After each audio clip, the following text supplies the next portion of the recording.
The alarm shattered the morning routine like a hammer through glass, and Jiwon bolted awake in his quarters, with his heart already racing before his mind fully understood why. The emergency klaxon was different from the standard drills, deeper and more urgent. A sound that spoke of real danger rather than training exercises. Through the walls, he heard other cadets shouting questions and confusion spreading like wildfire through the dormitory sections. He was dressed and moving toward the briefing hall before the intercom announcement began, his body responding to instincts honed by weeks of training under Instructor Rallis. Other cadets filled the hallways, a river of beings from 90 species, all flowing in the same direction.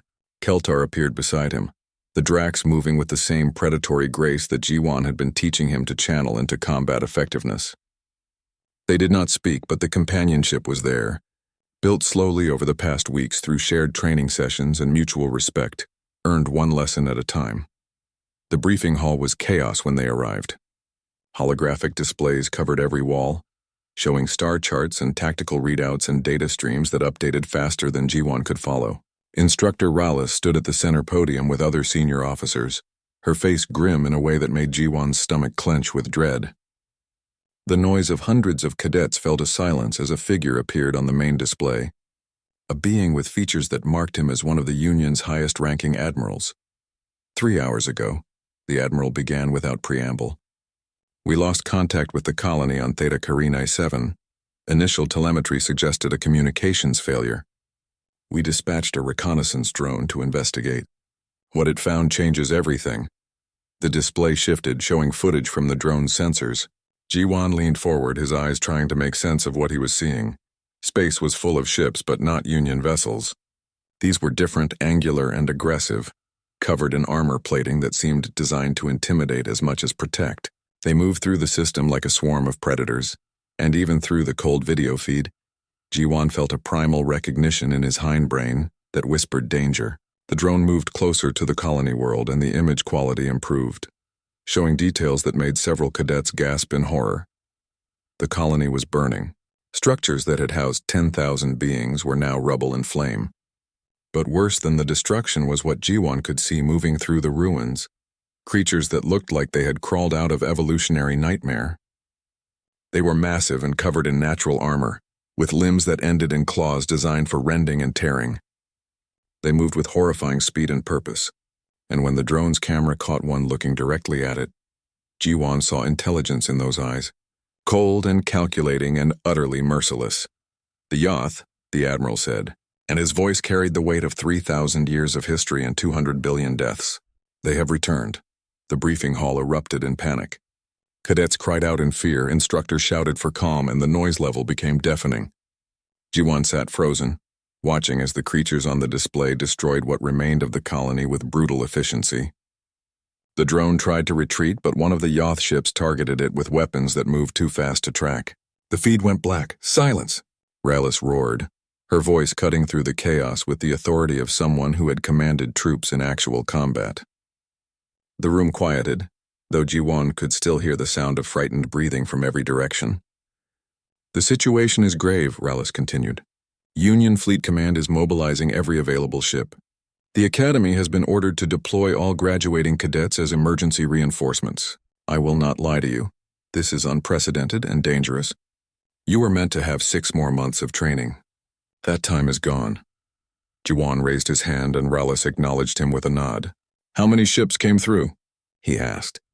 "The drone counted 400 before it was destroyed," Rallis answered. "We believe there are more, 400 warships." Jiwon tried to imagine that scale of force and failed. The Union had won the last war against the Yoth, but barely, and that conflict had consumed entire generations. If the Yoth had rebuilt their fleet in secret and were now launching a coordinated assault, the situation was worse than grave. It was potentially apocalyptic. "I volunteer to deploy immediately," Jiwon said, standing up. Around him, other cadets looked at him with mixed expressions of fear and confusion. Some had started training with him, learning the Predator's way of combat, but most still saw him as the dangerous human who had made the gate go red. Right now, that did not matter. What mattered was that people were dying, and he had skills that might save them. Keltar stood beside him. "I volunteer as well." Pris and Pross chimed together, their crystalline bodies resonating with determination. We volunteer. Vess floated up from her seat, her gaseous form swirling with agitation inside her containment suit. Volunteering also. More cadets rose, one after another, until nearly half the room was standing. Ji-won felt a surge of pride for these beings who were choosing to face their greatest nightmare because it was the right thing to do.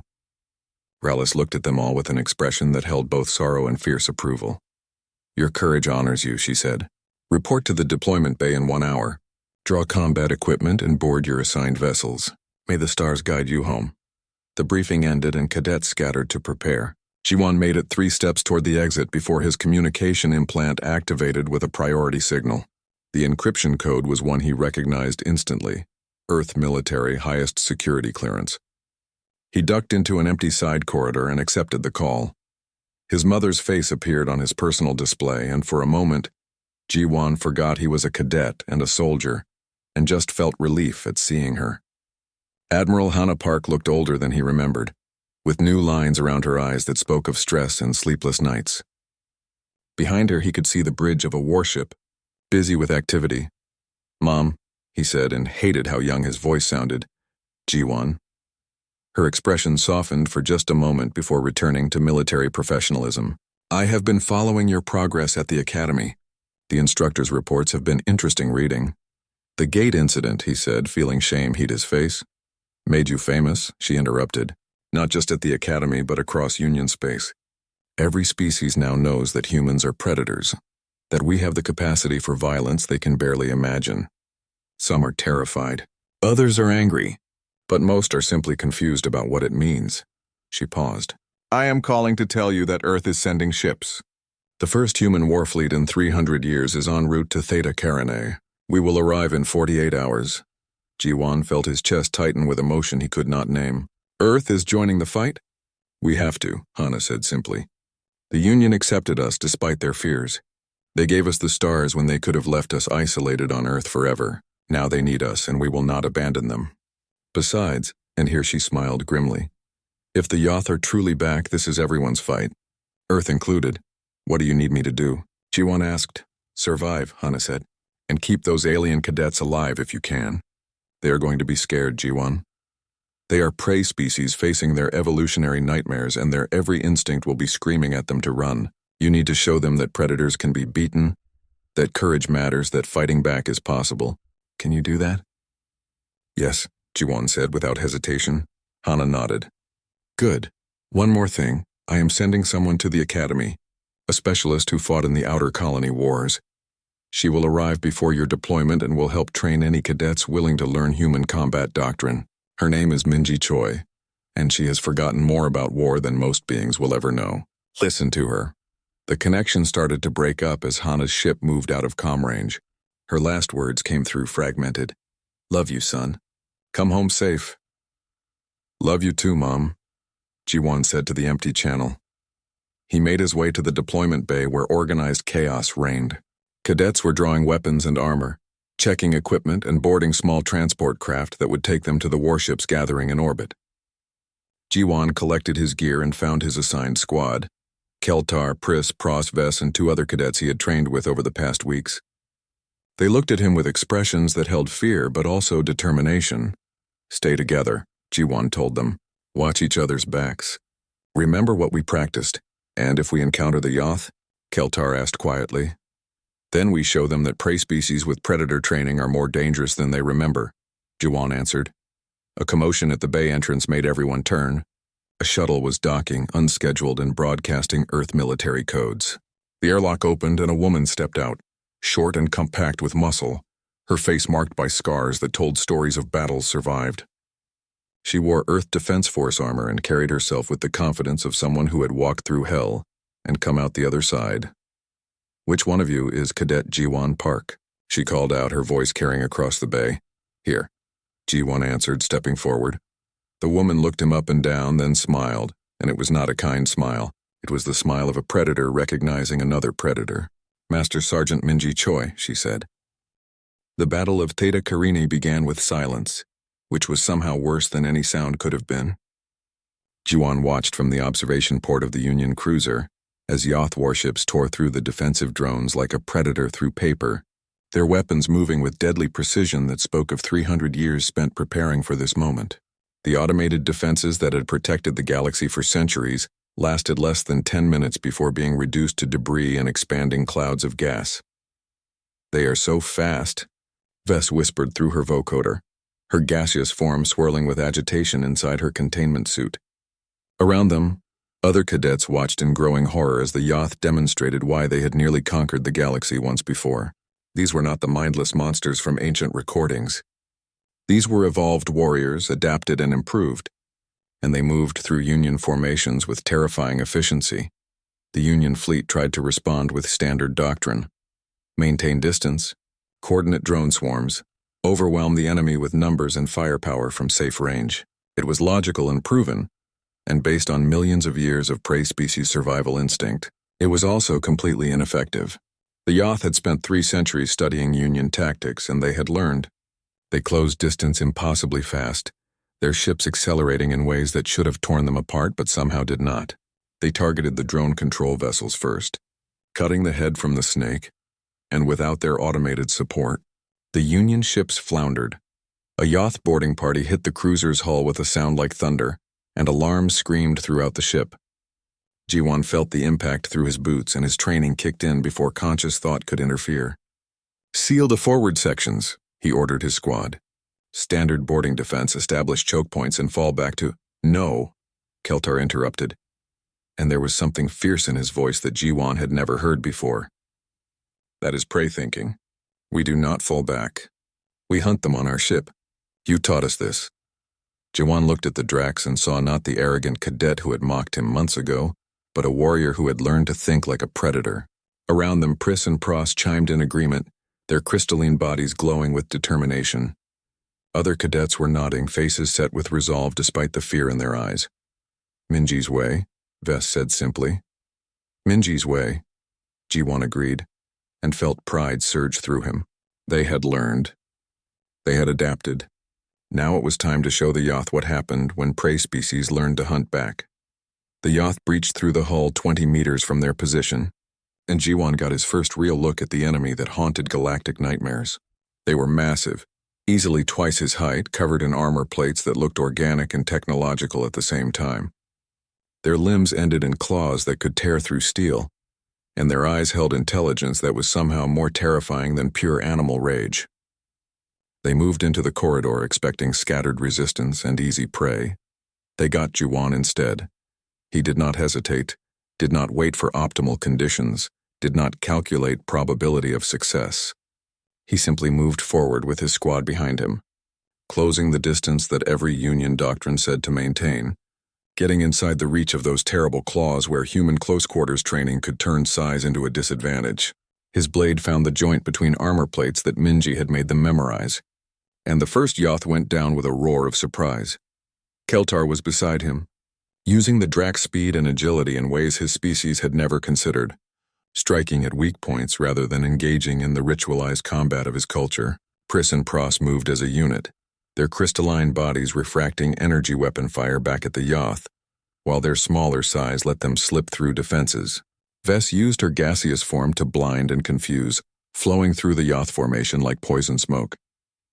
The Yoth had expected frightened prey. They encountered coordinated predators, and confusion rippled through their ranks. More boarding parties hit the ship, but G1's squad was not alone.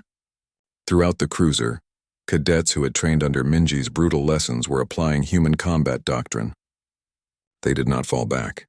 They did not scatter. They hunted the hunters on their own ship, and the Yoth were learning that 300 years of preparation had not included fighting against prey that refused to run. The battle shifted when the Earth fleet arrived. G1 heard them before he saw them, their arrival announced by comm channels suddenly alive with human voices using military jargon that sounded like music to his ears. "Earth Defense Force entering engagement range," came his mother's voice across all frequencies. "All Union vessels, this is Admiral Hannah Park. We are here to help. Let us show them what happens when you wake up a sleeping predator." Human ships did not fight like Union vessels. They did not maintain distance or rely on drones.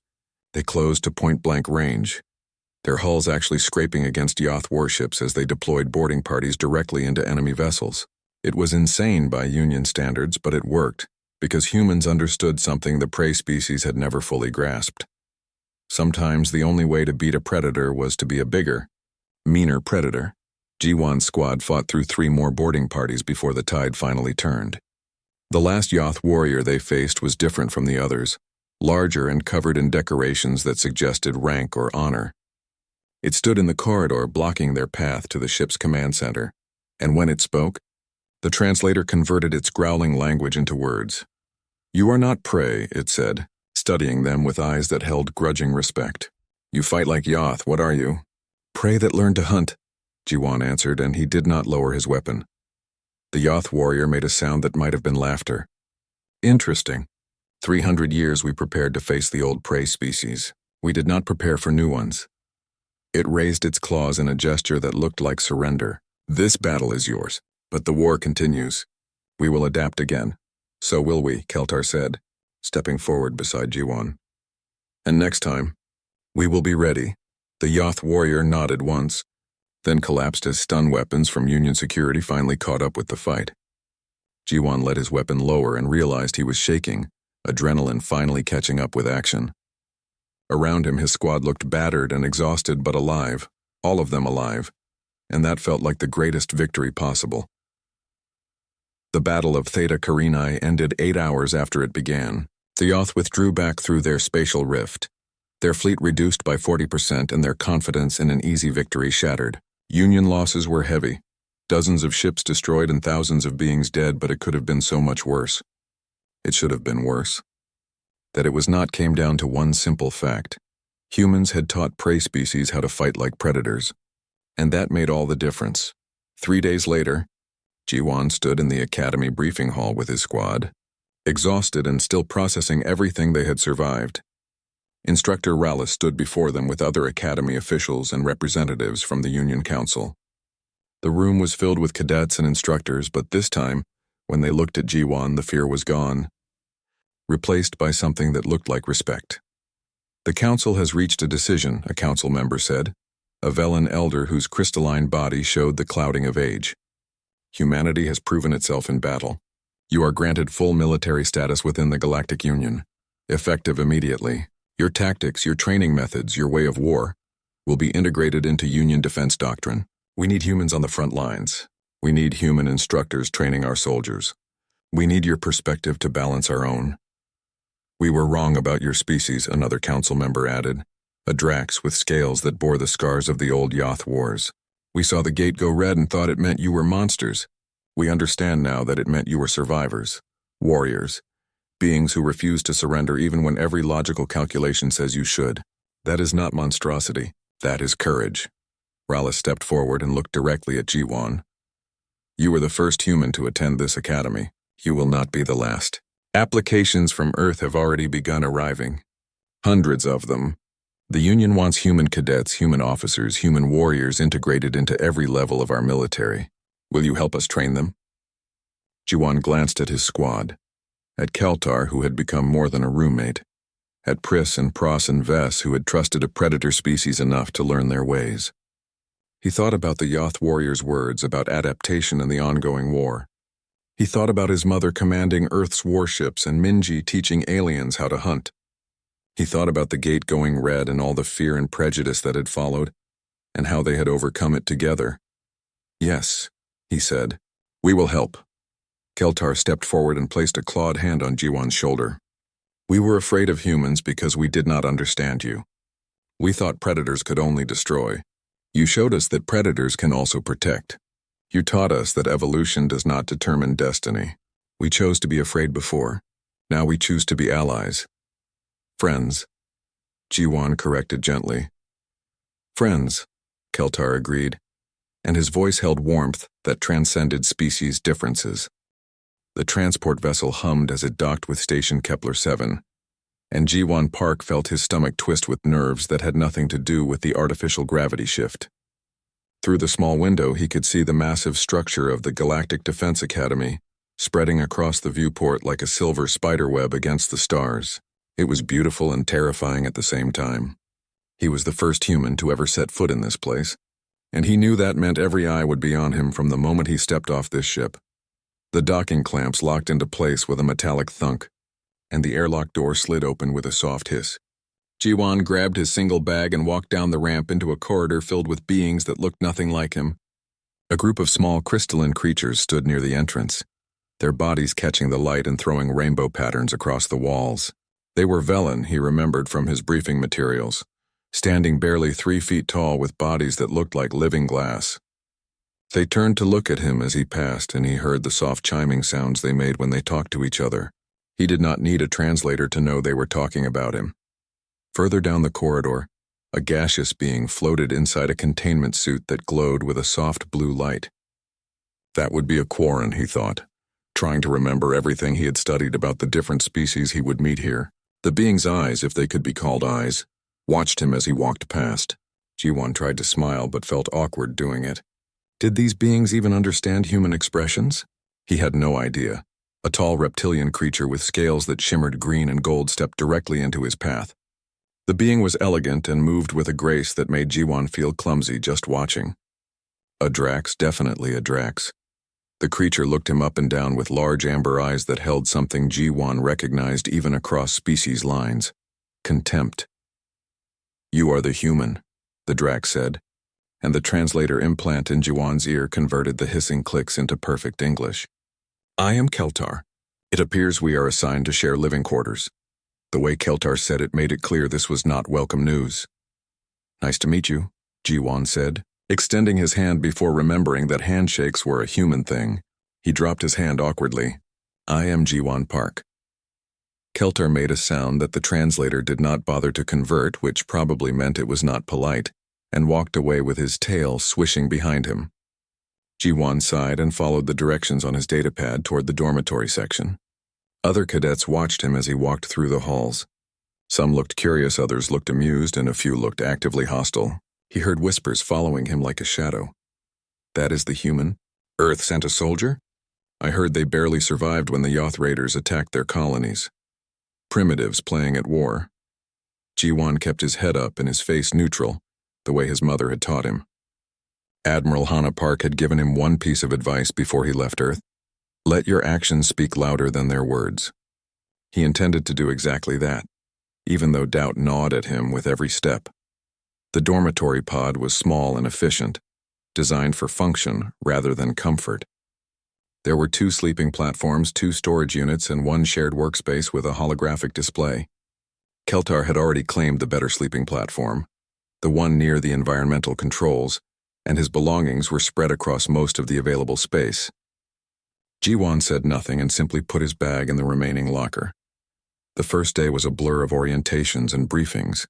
An instructor, a female Drax named Rallis with scales that had faded to a dusty bronze with age, stood before the assembled cadets and spoke about honor and duty and the proud tradition of the Galactic Defense Academy.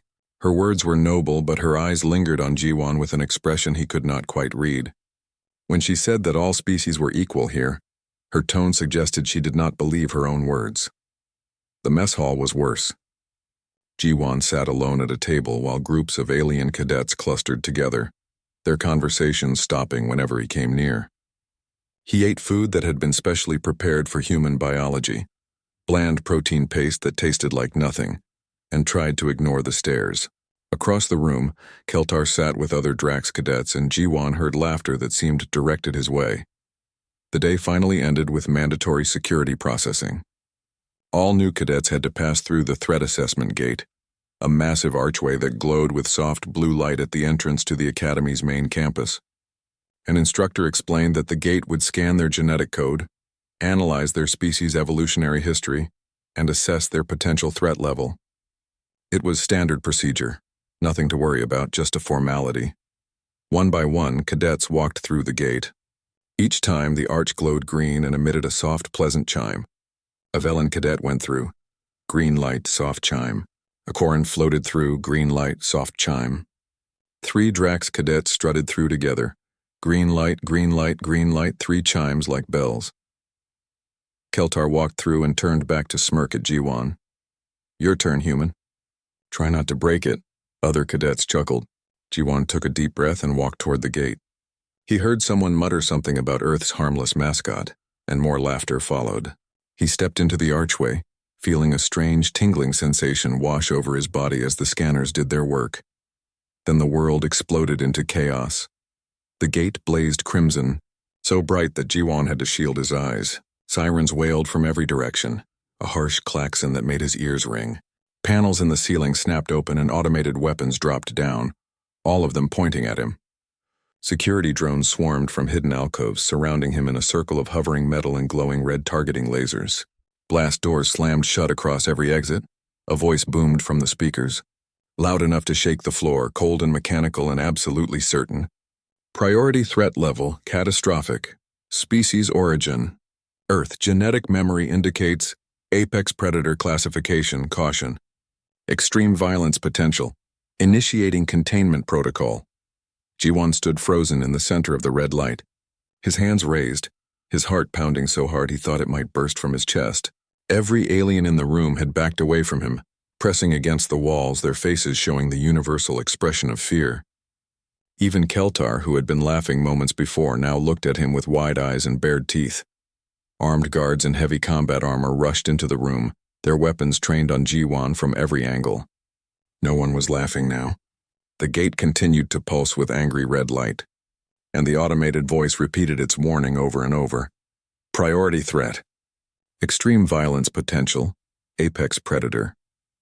Jiwon wanted to say something, to explain that this was a mistake, that he was just a cadet like everyone else, but the words died in his throat as he saw the fear in their eyes. They were not looking at him anymore. They were looking at a monster. The laughter had stopped. The isolation chamber was small and cold, with walls made of some transparent material that let Jiwon see everything outside while keeping him completely trapped inside. He sat on the single bench and watched as alien officials gathered in the corridor beyond, their voices muffled, but their agitation clear in every gesture and movement. Holographic displays floated around them, showing images that made Jiwon's blood run cold. Earth from space, human cities, battlefields from human history, mushroom clouds rising over dead cities, soldiers in trenches, tanks rolling across scorched earth, and endless graves. Hours passed, maybe days. Jiwon lost track of time in the windowless chamber where the lights never changed. Food arrived through a slot in the wall, carefully packaged and delivered by a robot rather than a living being. No one would come near him. Through the transparent wall he watched aliens hurry past, and every single one of them looked at him with the same expression. Fear. The door finally opened and Instructor Rallis entered, flanked by two guards in full combat armor, who kept their weapons pointed at Jiwon even though he had done nothing but sit quietly. Rallis moved with careful, measured steps like someone approaching a wild animal that might attack at any moment. She sat down across from him but kept the table between them. "Do you know why you are here?" Rallis asked, her voice carefully neutral. "Because your gate malfunctioned," Jiwon said, trying to keep the frustration out of his voice. "I am not a threat. I am just a cadet. This is a mistake." Rallis made a soft clicking sound that might have been a laugh or might have been something else. "The gate did not malfunction. The gate has never malfunctioned. Not in 12,000 years of operation. It told us exactly what you are, Cadet Park. And that is what terrifies us." She activated a holographic display that floated between them, showing a vast timeline that stretched back millions of years. "The Galactic Union has existed for 12 million years," she said. "In all that time, 97 species have achieved spaceflight and joined our community. Of those 97 species, 90 of them evolved as prey animals." She highlighted sections of the timeline, showing different species and their evolutionary paths. "We are herd creatures, flock creatures, creatures who survived by hiding, by running, by cooperation and numbers. We built civilization not through conquest, but through collective survival." Jiwon stared at the timeline, beginning to understand. "And the other 7 species?" "Predators," Rallis said, and her voice dropped to barely a whisper. "Apex predators, creatures who survived by hunting, by killing, by rising to the top of their food chains through violence and domination. We have encountered 7 predator species in 12 million years." She changed the display, and now it showed creatures from nightmares, massive things with too many teeth, beings that looked like they were made of blades and hunger, monsters that seemed designed for nothing but killing. "These were the Yoth," Rallis continued, and Jiwon heard something in her voice that he had never expected to hear from the stern instructor. Genuine terror. They nearly destroyed us. The war lasted 3,000 years. 200 billion beings died. Entire worlds were burned to ash. We threw everything we had at them, every weapon, every strategy, every resource, and we barely won. When it was finally over, we swore we would never allow another predator species to threaten the galaxy. But we are not like them, Jiwan protested. Humans are not monsters. We have art and music and philosophy. We build things, we create, we love. So did the Yoth in their own way, Raleigh said quietly. They had culture and honor codes and even what they called poetry. That made them more dangerous, not less, because they were intelligent predators. They could think and plan and adapt. Just like you. She changed the display again, now showing human history in brutal detail. Ancient humans hunting mammoth across ice fields, armies clashing with swords and shields, bombers dropping fire from the sky, soldiers moving through ruined cities with weapons raised. Your species hunted megafauna to extinction, Rallis said. You developed weapons that could destroy your entire planet. You fought wars that killed millions over ideas and resources and territory. You conquered every continent, dominated every ecosystem, and eliminated every rival predator on your world. You did not reach the top of your food chain by accident, Cadet Park. You climbed over the bodies of everything that tried to stop you. Jiwan wanted to argue, but the images spoke for themselves. He had learned this history in school. But seeing it through alien eyes made it different, made it terrifying. We grew past that, he said weakly. We united. We stopped fighting. We reached for the stars. Yes, Rallis agreed. But the genetic memory remains. The instincts remain. The capacity remains. That is what the gate detected. Not what you have done, but what you could do if circumstances demanded it. She leaned forward. Do you know why Earth's applications to join the Galactic Defense Forces were rejected 14 times? Jiwan shook his head. Because we were afraid, Rallis said simply.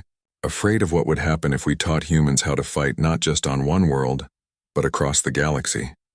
Afraid of what human warriors would become if they had access to our technology, our weapons, our knowledge. We told your people it was because you were too young, too primitive, too inexperienced. But the truth? We were terrified of you. Then why did you accept me this year? Jiwan asked. Rallis was quiet for a long moment, and when she spoke, her voice was heavy with something that sounded like despair. Because something has changed. 3 months ago, we detected signals at the galaxy's edge, patterns that match Yoth technology, energy signatures we have not seen in 300 years. She met his eyes. We thought we destroyed them. We thought they were gone. We were wrong. The weight of those words settled over the room like a physical thing. Jiwan felt his mouth go dry. They are coming back. We do not know, Rallis admitted. But we are afraid they might be. And our military, our entire defense strategy is built on prey species thinking. Drones and distance and overwhelming numbers. That worked against the Yoth before, barely. But it cost us everything. If they have returned, if they have adapted, if they have learned from their defeat, then our old strategies might not work. We need something different. We need to understand how predators think, how they fight, how they can be beaten. You need humans, Jiwan said, understanding dawning. Some of us believe we do, Raleigh said carefully. Others believe you are a greater threat than the Yoth ever were. The Council has been debating your fate for the past 18 hours. Half of them want to send you back to Earth immediately and seal your species away from the galaxy forever. The other half want to keep you here, to study you, to learn from you, to see if humans can help us survive what might be coming. And what do you believe? Jiwan asked. Rallis looked at him for a long time, her amber eyes searching his face as if trying to find an answer there. I believe you are dangerous, she said finally. I believe everything the Gate said about you is true. But I also believe that when predators come hunting, you do not survive by running and hiding. You survive by having your own predator who hunts them first. She stood up. The Council has voted. You will remain at the Academy, but you will be watched constantly. Any sign of aggression, any hint of violence, any indication that you are a threat, and you will be restrained and returned to Earth. Do you understand? I understand, Jiwan said. Good. Rallis walked toward the door, then paused and looked back. For what it is worth, Cadet Park, I hope you prove us wrong about your species. I hope you show us that predators can be more than killers. We are more, Jiwan said quietly. You will see. Rallis nodded and left, the guards following her. The door slid shut behind them, but this time it unlocked. Jiwan was free to leave, free to return to his quarters, free to continue his training. But as he walked back through the corridors of the academy, he felt the weight of every stare, heard every whisper, saw every alien step aside to let him pass. They had let him stay, but they had not stopped being afraid. When he reached his quarters, Keltar was packing his belongings. "I requested a room transfer," the Drac said without looking at him. "It was approved." Jiwan said nothing. He simply sat on his sleeping platform and watched his roommate leave. When the door closed, he was alone in the silence, and he wondered if he would always be alone now. The gate had gone red, and nothing would ever be the same. 3 weeks passed like a slow torture, and Jiwan learned what it meant to be truly alone among thousands. The other cadets avoided him in the hallways, left empty seats around him in lectures, and formed their training groups carefully to exclude him.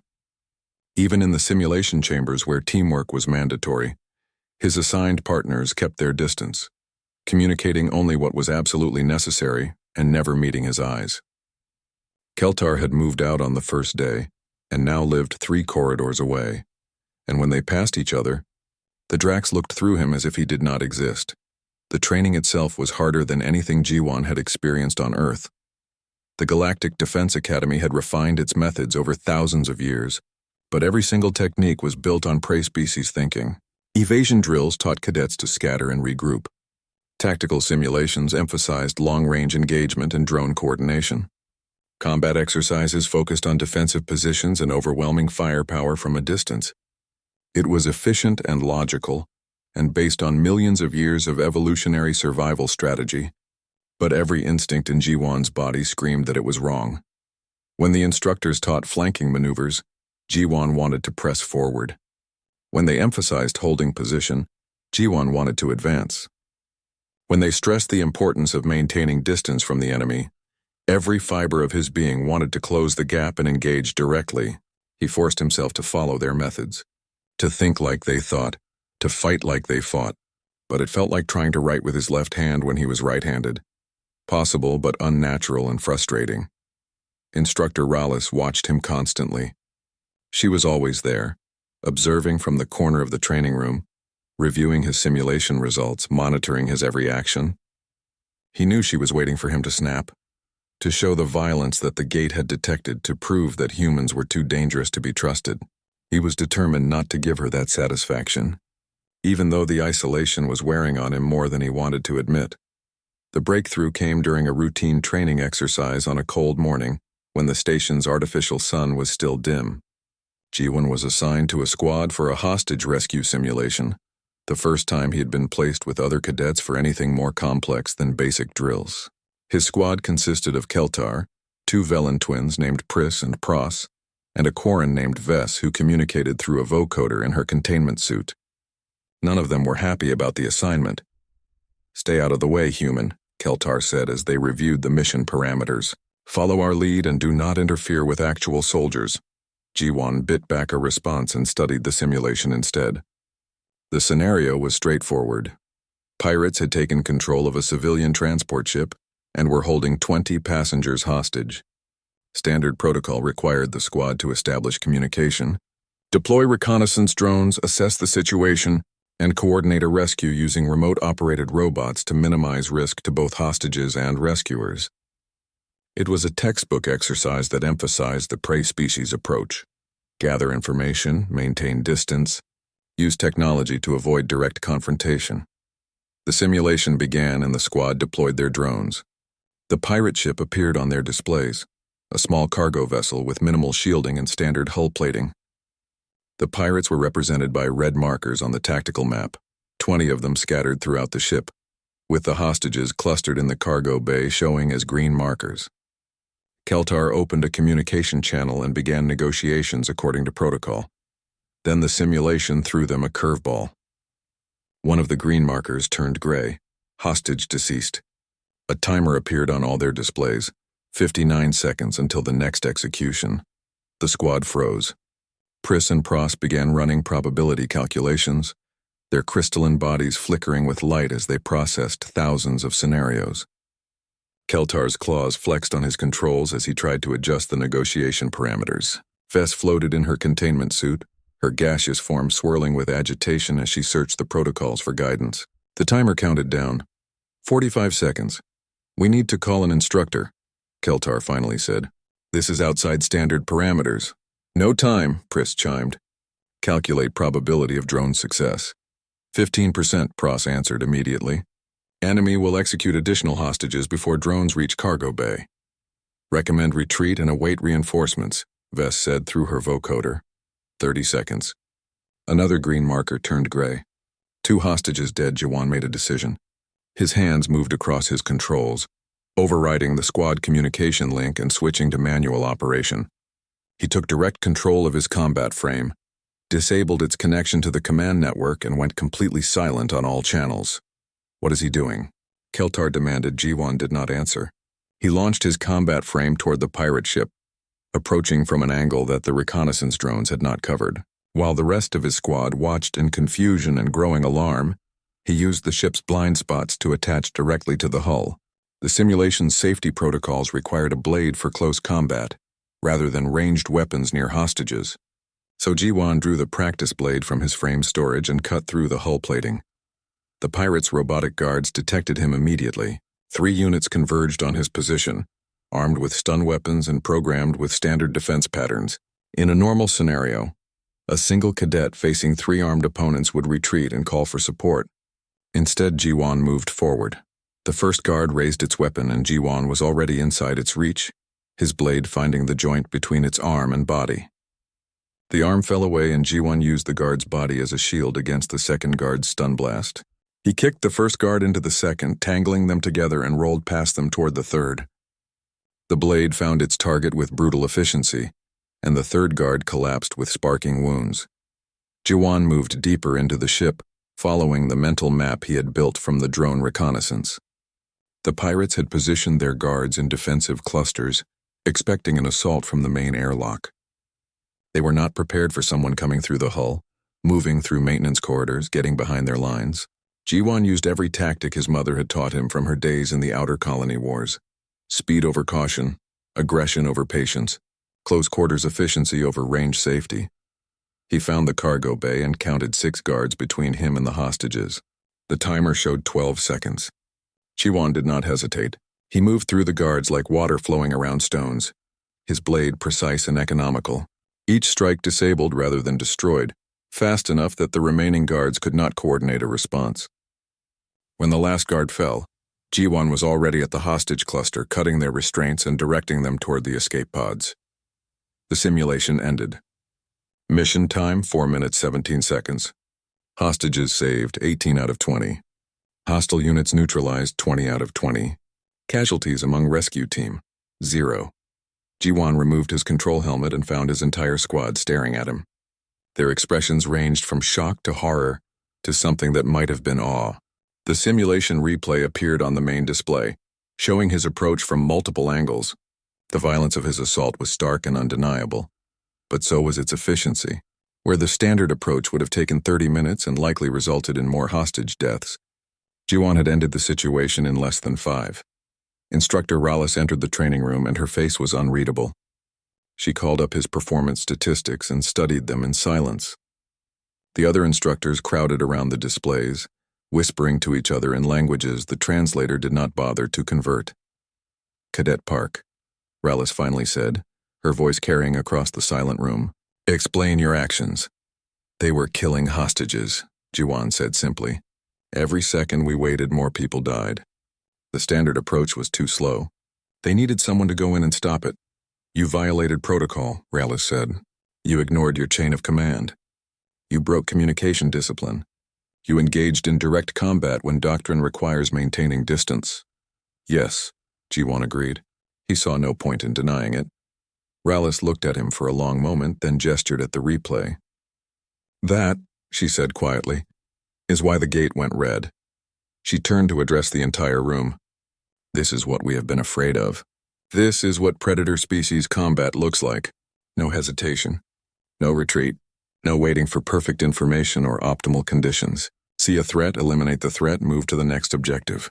It is brutal and direct and terrifying to those of us who evolved differently. She looked back at Jiwan. It is also effective. 18 hostages survived because you acted when the rest of your squad could not. You saved lives by being exactly what you are, a predator who knows how to hunt. Keltar stood up slowly, his tail swishing with agitation. You could have told us your plan. We could have coordinated. No time, Jiwan said, echoing what Pris had said earlier. And you would have tried to stop me. Because it was insane, Keltar protested. 1 cadet against 20 armed enemies. The probability of success was minimal. But it worked, Jiwan said.